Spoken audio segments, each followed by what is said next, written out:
Hi there, this is Seb Kennedy from Energy Flux, and everybody is talking about the Strait of Hormuz. Is it closed? Is it open? When will it reopen fully?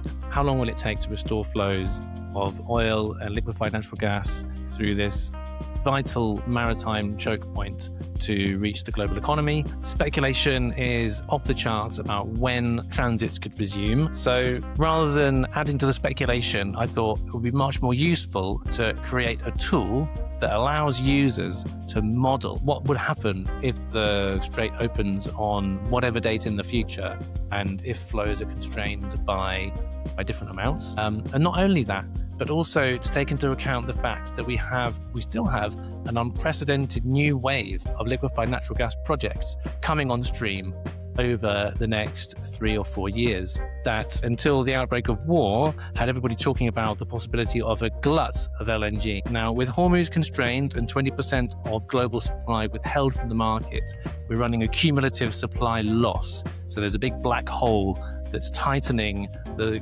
supply of liquefied natural gas all over the world. It's impacting Asia, it's impacting Europe, and it's going to drive prices higher and higher the longer it goes on. But at the same time, the longer that we go into the future, the more projects, new big liquefied natural gas projects, come onto the market and help to offset the loss of Qatari and UAE liquefied natural gas supply. And a lot of subscribers were asking me, well, how should we think about these two conflicting realities, the new supply coming on stream, but also this kind of sudden loss of volumes from the market? And I thought, well, rather than give a kind of simple answer, I thought it'd be much more useful to develop an interactive tool that subscribers can punch in their own criteria and see what happens to LNG supply under different scenarios that they can imagine occurring depending on how diplomacy unfolds, depending on how quickly projects get built. So I built something called the Hormuz Closure LNG Supply Impact Model. Nice and snappy, right? So what I'm going to do, I'm going to share my screen and I'm going to walk you through how it works, all the variables you can configure and what it tells you. So if you go to the Energy Flux website, www.energyflux.news, load it up, in the top there is a banner with a direct link to the model. Click on that. Now, the Hormuz Closure LNG Supply Impact Model is for subscribers only. If you're not a subscriber, you will hit the paywall. This is to explain for people who have access how to use it. And if you don't have access, maybe you should get access. Okay, the Hormuz Closure LNG Supply Impact Model is a premium interactive scenario tool built by Energy Flux to help readers quantify how the Iran war, Strait of Hormuz disruption, damaged Qatari LNG capacity, and the global wave of new LNG projects could interact to reshape supply balances over time. You can adjust key assumptions such as the Hormuz reopening timelines, flow restoration rates, Qatar's LNG output recovery, global LNG project start dates, and ramp-up speeds. And then track the impact on lost supply, replacement capacity, and cumulative market balances. And I did publish a very long and free deep dive post, which you can link to here to understand and to read a bit more about how the model works. So like I said, it's only available to paid logged in subscribers on the deep dive and premium subscription tiers. So below here, you'll hit the paywall if you're not logged in and if you're not on one of those plans. But once you're in, this is what you're greeted with. A Hormuz scenario engine supported by global LNG project tracker and user override layer. Got a little toggle here, which just tells you how to use it. And then along this top panel here, we've got this all these inputs. And these are the key variables that the user can shape according to their view of what may or may not happen in the Middle East. So we have the as of date that defaults to today, although you can project into the future to see how supply will evolve over time according to the parameters you put in. I should say there is a default scenario preloaded when you load up the scenario, and whenever you change one of these variables, then you go away from that base case and into a kind of into a user-determined scenario. So it defaults to a 10% cap, that because obviously right now we've got 0%. No LNG is flowing through Hormuz. So we can model what would happen if there's a 10% of capacity is allowed through the Hormuz starting on the 1st of September 2026. And then at what point in the future would there be a full reopening? So at what point in the future do flows go back up to 100% through Hormuz. Just for LNG, of course. This is only for LNG, not on any other commodity. So essentially, you've got like this kind of partial date, 10% by the 1st of September, and then 100%, and here it defaults to the 30th of June 2028. That might be bearish, that might be pessimistic. The beauty of this is that you can change it. So you can put in your own view. If you think it's going to be fully open by December, you can put that in here. Now, there are other variables which are also important. There's a lot of question marks about whether Qatar's North Field East expansion project will produce first LNG, because obviously they've declared force majeure on their exports. They can't export any LNG under the current circumstances. And there's a question mark about whether they're going to resume building this big expansion project and when it could come online, the first train. It was going to come online this year, then it was kind of talk about it being pushed back into 2027 before the war. And now the war is underway and unresolved. There's question marks about when are they going to build this thing. And it's a humongous expansion project that will add a significant volume of new capacity to the market. So it defaults to the 1st of June 2027. Again, you might think that's pessimistic. I think it's optimistic. You can change these assumptions by choosing a date in the future. And then, of course, we've got the two damaged trains in Ras Laffan, the big Qatari liquefied natural gas complex. Train 4 and Train 6 were damaged by missile strikes during March. And there's a question mark about how long it will take for these two liquefaction trains to come back online. Qatar Energy said it would take between 3 and 5 years from March 2026. So the model defaults to 4 years. So the default is 1st of March 2030, which is 4 years from now. Again, you can change that. You think they can repair them in 6 months? Put it in here. You think that will take them 5 years? Put it in here. And you'll see what happens underneath when you do those things. Two more inputs I should talk about.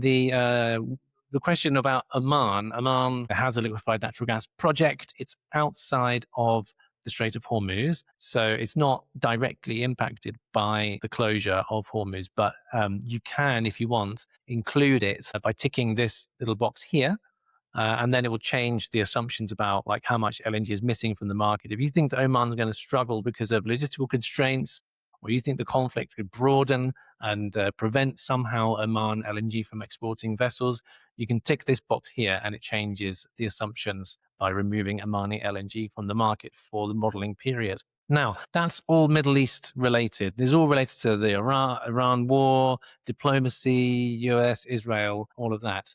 There's a really important other variable. And of course, it's not just about the Middle East. It's about all the other projects that are coming online over the next 5 years. And I have plugged in, and I'll show you in a minute, all the projects that are under construction or in commissioning or ramping up or in pre-construction and scheduled to come online within the next 5 years. If you think that all of those projects will be accelerated or delayed, then you have a universal ramp pace shift here. So if you add a negative value, let's say -1, that changes the outputs.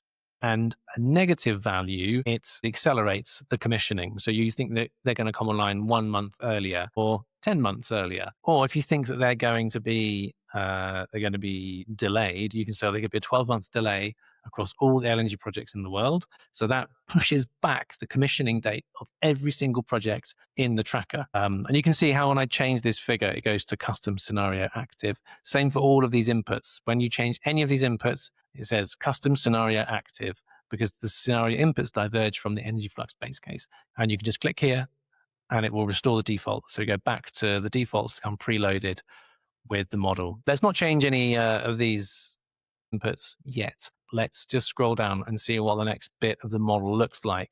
So we've got here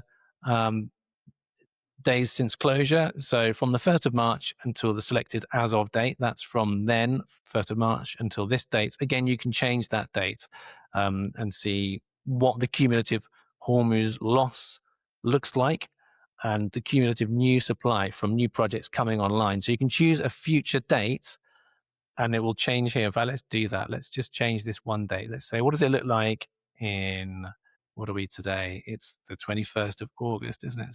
So 21st of April. Let's say 21st of April, 2027. Of course, if it's still closed, then we will be 416 days since the 1st of March and would have lost this much LNG and there'll be this much new LNG coming online.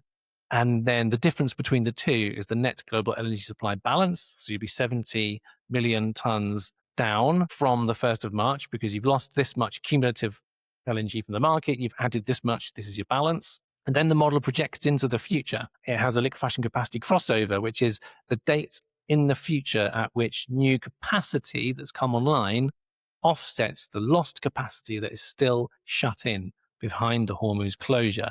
But of course, the liquefaction capacity is different to the actual supply. So the cumulative supply loss, that's like the amount of cargo, the amount of fuel that has been kept from the market. So while you might have capacity that's come online, it offsets all of the capacity that's stuck behind Hormuz.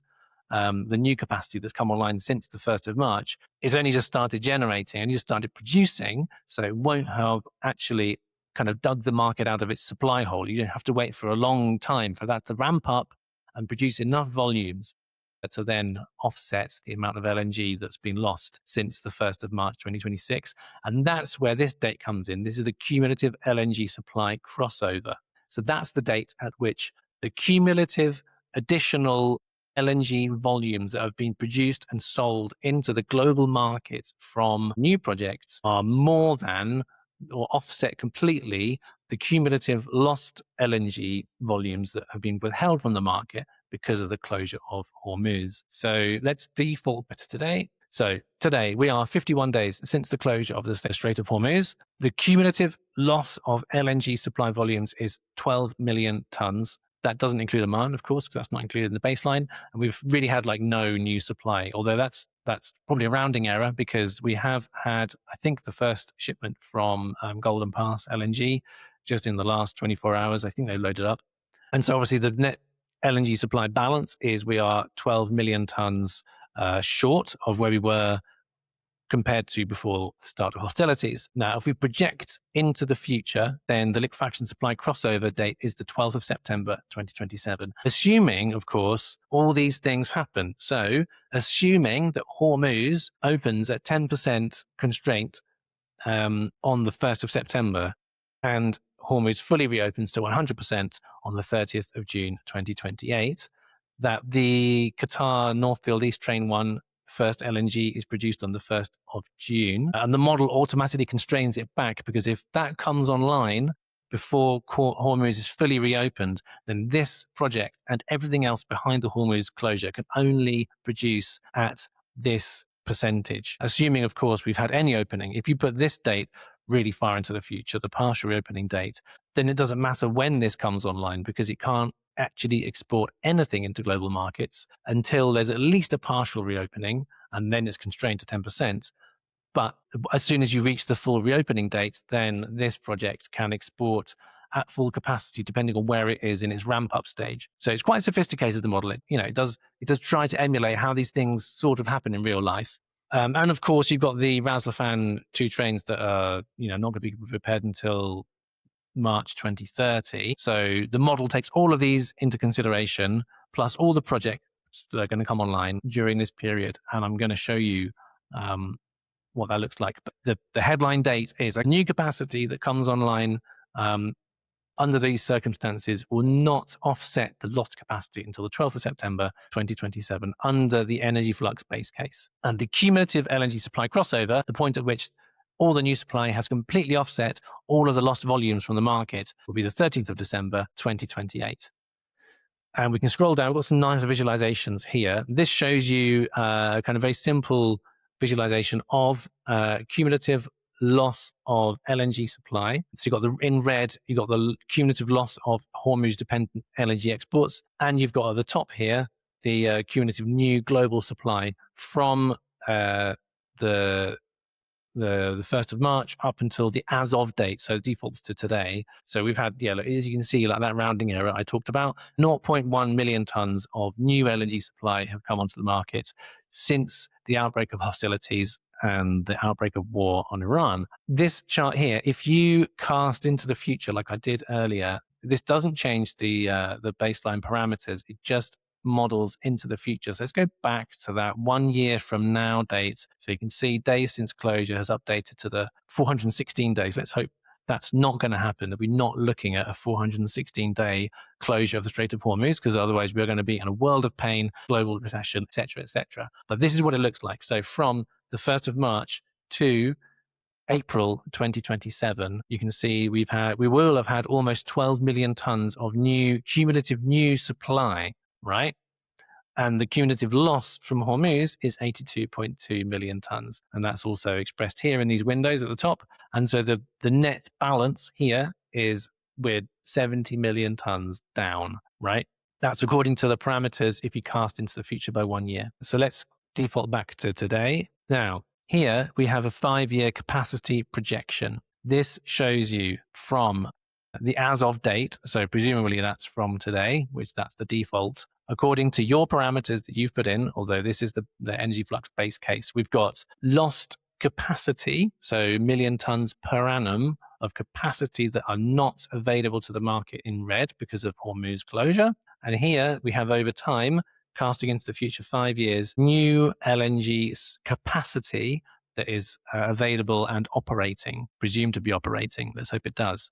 And in the middle, we have this net capacity balance. Just the difference between those two at any point in time as new projects come online and potentially Hormuz reopens. You get this balance between the two. So what do we have here? So if you remember that we specified at the top a 10% opening, a partial reopening of Hormuz, that's reflected here. You can see lost Hormuz capacity goes up a little bit, or the amount that's been lost is reduced from 82.8 million tons per annum to 75.8. That reflects that 10% from the 1st of September. So that's what that is. So you can see that immediately improves the balance slightly, because you're kind of assuming that a few vessels are going to get out from Qatar and from the United Arab Emirates and just alleviate slightly that lost capacity. Remember, this is capacity we're talking about. It's not supply. It's just how much capacity is operating. And then the model casts a straight curve from your partial reopening date from September, 10%, up to 100%. So we had 100% from July 2028. That's the full reopening. Now you can see here, it's still not going up to zero. Like the lost Hormuz capacity is still 12.8 million tons. And there's a reason for that, because although the strait is in the model understood to be completely open from the 1st of July 2028, in actual fact, there are still some constraints. Because if you remember, we have the 12.8 MTPA loss of trains 4 and 6, because we are expecting the completion of those repairs to occur on the 1st of March 2030. 4 years from the date at which they were destroyed by Iranian missiles. So that's why in the capacity projection model, just still 12.8 MTPA to the worst until March 2030. When they come online, there's no more lost Hormuz capacity being withheld from the market. So you can see the balance goes here from the capacity balance goes from like being below the new capacity to being the same as it's, because there's no loss. So the balance is all the capacity that's been added. And it's quite a lot, like even just from, let's look at, from January next year, we've got 14.5 million tons per annum of new capacity potentially in operation by then. And that's only going back from like March when the Iran war started. Doesn't include capacity that came online before the war. So this is just from that 1st of March date until now. You can see there's going to be a steady ramp up in available capacity. And as Hormuz is restored and the Ras Laffan trains are repaired, then you can see this supply balance going more and more into positive territory until we are, in May 2030. That's a lot of new LNG capacity coming online. 158 million tons per annum of nominal nameplate capacity will have come online since the Iran war, which is going to completely change the panorama for LNG supply globally, pricing dynamics, natural gas hub prices in Europe, in Asia, and potentially in North America as well. And all of that will have an impact on, electricity prices, carbon pricing, industrial competitiveness, all of those things that are just so crucial to the global economy. So this is the Energy Flux base case. The balance date, that is when lost Hormuz capacity is offset by new capacity, is you can see there, we said it was, I think it was the 12th of September. Yeah, 12th of September 2027. So that's when this balance gray line intersects zero. I think we can zoom in on that, can't we? If we get rid of both of those, you can see here, this is just the net capacity balance. I've got rid of the lost Hormuz capacity and the new global energy capacity. The balance hits zero in September 2027. That's when Hormuz, on a capacity basis, will have been offset by new supply. Very interesting. But like I said, capacity is not volumes. The market doesn't consume capacity. The market consumes molecules. And that, for me, is what most people miss in their analysis of what's going to happen in the global LNG market with all these supply disruptions and new supply coming online. And I thought that is the most important thing to model, is what's going on with the amount of molecules in the market. And here we have an answer. I'm not going to say it's the answer, because like I said, this is all scenario modeling. We don't know what's going to happen, but this can help you to understand what could happen in different scenarios. This is the 5-year cumulative supply projection. It's a similar setup. You got like the red line showing how much cumulative supply has been withheld from the market due to the closure of the Strait of Hormuz. And you have all the new supply from projects that are coming online. That new capacity coming online takes a while to ramp up. This is how much new LNG supply will come onto the market since the 1st of March 2026. And it paints a very different picture because of the difference between capacity and actual flows of LNG into the market. The net supply balance stays in negative territory all the way up until, and let's get rid of these again, you can see it more clearly here. The balance goes from negative to positive in December 2028. That's when there's this crossover. So, there will be a structural shortage on the global LNG supply side. And I should clarify, this does not take into account demand destruction, pricing, any of that. This is pure volumetric supply according to assumptions which the users can change for projects ramping up and the duration of the Hormuz closure. So this gives you an answer. You can kind of expect the LNG market to be in the tight conditions with elevated pricing in Europe and Asia on the Dutch TTF gas hub, on the JKM spot market for Asian LNG. All those price indicators you'd expect them to be elevated and above where they were before the war, as long as you're in negative territory on the net supply balance. But of course, things can change. And it's not just on the Hormuz side. It's not just on there's not like a kind of global delay or acceleration to new projects. Here we have the project tracker. Now, this project tracker shows you all of the projects that are believed to be coming online over the next 5 years or so. So you've got the name of the project, the country type, nameplate capacity, 1 million tons per annum, anticipated date of first LNG, anticipated date of full capacity, the status at the as of date. So remember this as of date, which defaults to today, this date here.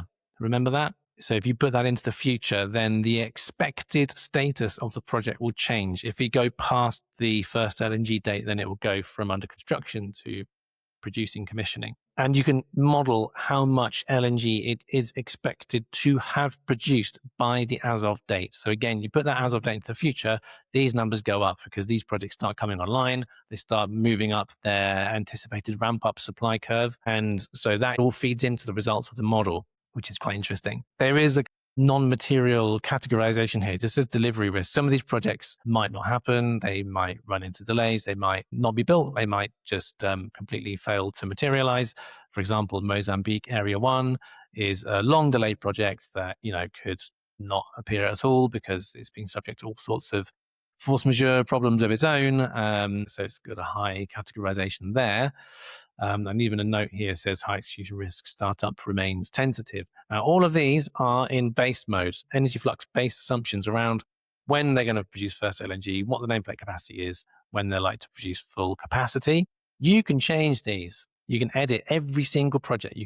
The name and the country are fixed, but you can change the capacity, because if the developer changes their plans and they say they think it's going to be a 6 MTPA project now, and they get approval for that, then you can change the date of first LNG. You can say, I think they're going to come online sooner, and their full capacity date will be a bit sooner as well. Then you can you can do that. And there are other variables here as well, which are quite interesting. So the ramp profile, like how quickly will it ramp up? And there are essentially 3 settings: standard. There's also modular 14, modular 18, which are slower phased ramp up assumptions for more complex projects. So you can, if you think they're going to take longer to ramp up, then you can choose, you think, oh yeah, it's going to be that kind of a project or not. Then you go back to standard. And remember that variable at the top where we could delay all of the LNG projects in the pipeline by the same number of months? Well, by default, all of the projects are affected by that. It is a universal factor. But if you think, oh, I think all the projects are going to be delayed except for this one, and this one, you untick that and it won't be affected by any change to the kind of overall LNG supply wave trajectory. So it's very highly configurable. There are an infinite number of configurations, both within every individual project and over the whole LNG kind of panorama. And so here you can save the override, and you can see this mode is now overridden, and it will change some of these outputs. Now, changing one project doesn't really change in any meaningful way the outlook. I think we've still got the same liquefaction capacity crossover dates and everything. But if you change all of these, then it really does start to change the way that the LNG supply balance changes. So this is it. There's more information here, a little drop down about methodology, assumptions, caveats. I would encourage you to read all of those. You can see here the last update was 15th of April 2026. The projects are believed to be accurate to this date. But what's interesting, I think, is changing the main assumptions. So let's remove these variables, go back to the Energy Flux base case. What I want to show you, what I've been really looking forward to doing, is this bit now. Okay, so what happens when you change the Hormuz opening percentage, partial opening date, and the full reopening date? And you're going to see it changes a huge amount. Let's imagine we get to 90% of LNG flows going through the Strait of Hormuz by 1st of May. And let's say you get full restoration of LNG flows by 1st of January. What if Ras Laffan comes online, I don't know, a year earlier? Because they did say it could be 3 to 5 years. Let's say March 2029. Custom scenario. So as of today, we're still in the same situation from the outbreak of hostilities until now, with 12 million tons in that black hole of missing supply. But the liquefaction crossover date has moved forwards to the 20th of February, 2027.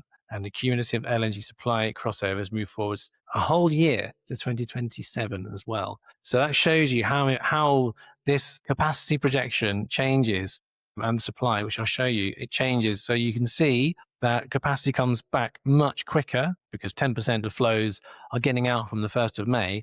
And then it's, gradually increasing, presuming that, the shipping industry gets more confidence to go through Hormuz, the security issues have been resolved, and insurance companies are willing to underwrite passage of vessels through the contested waterways. This would be like a very, very optimistic scenario where LNG supply can pass through Hormuz, and then it gets back to 100% at the start of January. What did we say? Let's just double check this. I know Hormuz full reopening. So it takes a while for the market to regain confidence, but 1st of January 2028 is when there's no restriction on the Hormuz passage whatsoever. And all we're left with is that 12.8 MTPA of damaged liquefaction capacity in trains 4 and 6 of Ras Laffan. So they suddenly come online on the 1st of March 2029, which is the earliest of the dates which Qatar Energy provided, 3 years, and then we're back at zero. So, we'll essentially be back where we started on a capacity front for Hormuz dependent LNG on the 1st of March 2029. But with the new supply, the new projects coming online, then on a capacity basis, we're actually offsetting all of the lost Hormuz volumes on before March 2027. And what if we say, oh yeah, we think that everyone's going to get a move on, and there's going to be every single project in that queue is going to be 6 months ahead of schedule for commissioning, first LNG ramp up. Then again, it changes even more. So the liquefaction capacity crossover is September this year. It could be completely, like Hormuz could be completely, like capacity could be offset completely by September. and like the cumulative supply picture could have been completely erased, all the lost volume by June next year. So you can see the crossover here. The balance date is moving to the left. It's, it's just in a few months' time. New capacity coming online, offset the lost Hormuz capacity, which is allowed through because of this wonderful diplomatic solution, which has been reached in this scenario. And the cumulative supply projection looks like this. You've got the lost supply is not as deep, and the new supply is ramping up more steeply, and the balance is, like I said, the cumulative supply balance occurs, or the tip date is in the middle of 2027, which would be obviously very, very positive in terms of consumers and industry who don't want to face expensive energy prices. This would be like almost the best possible solution that we could imagine for LNG transits through Hormuz. Very interesting. Let's remove all those and we go back to the base case. But of course, things could, not go that way, and they might well not go that way. We might not even get 10% until December, right?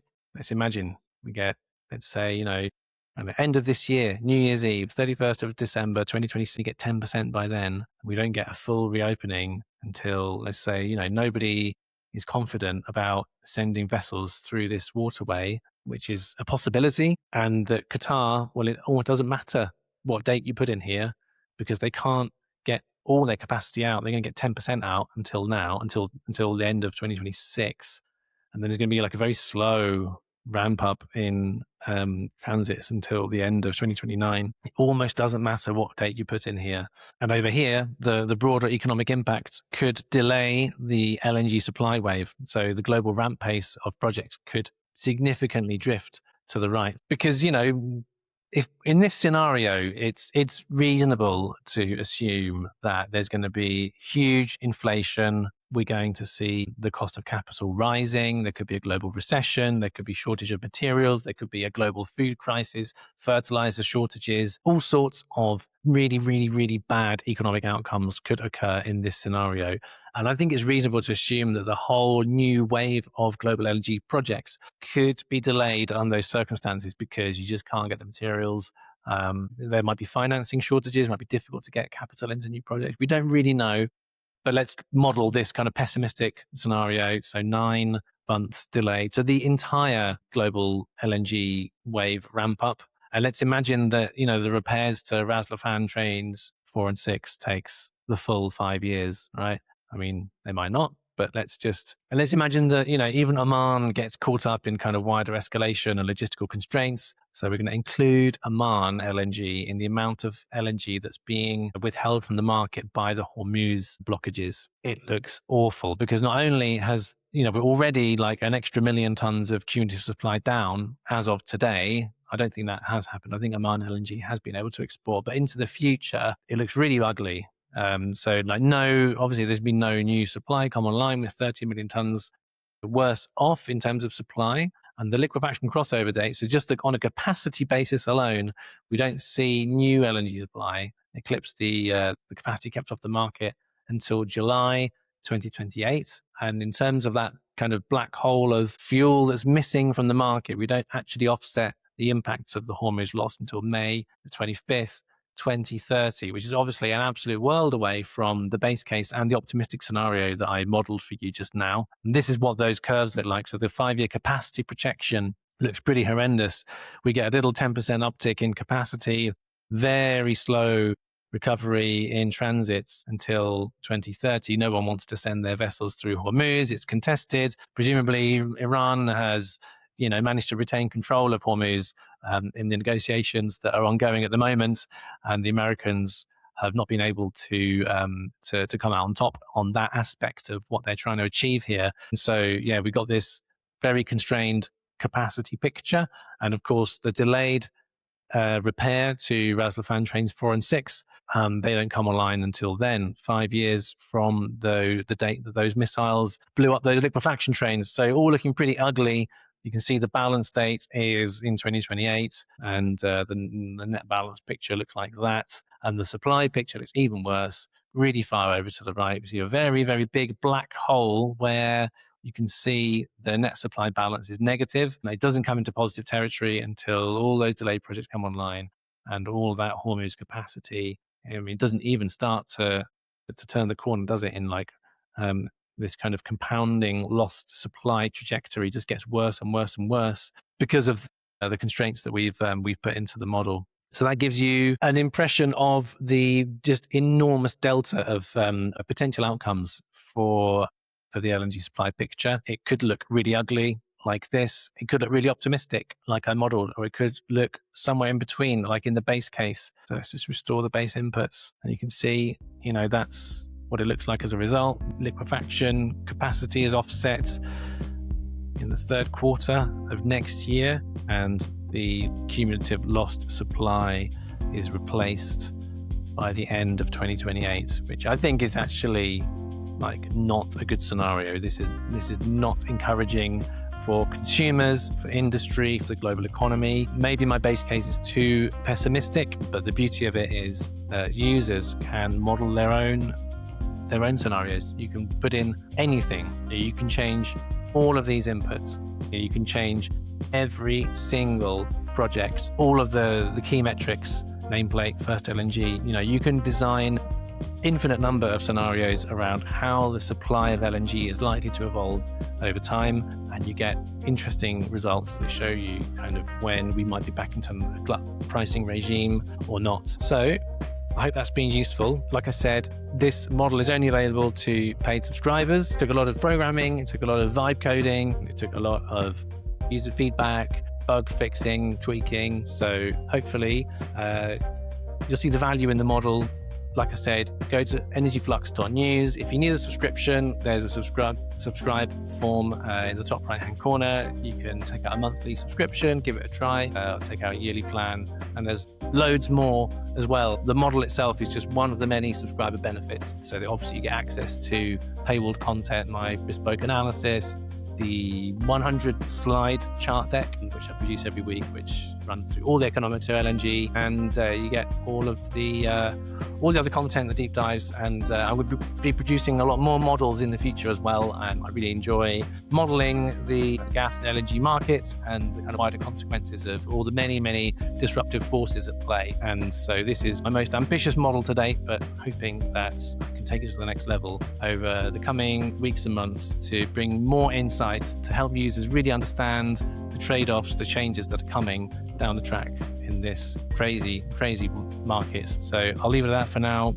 Feel free to reach out if you have any questions. Otherwise, thanks for watching and happy modeling.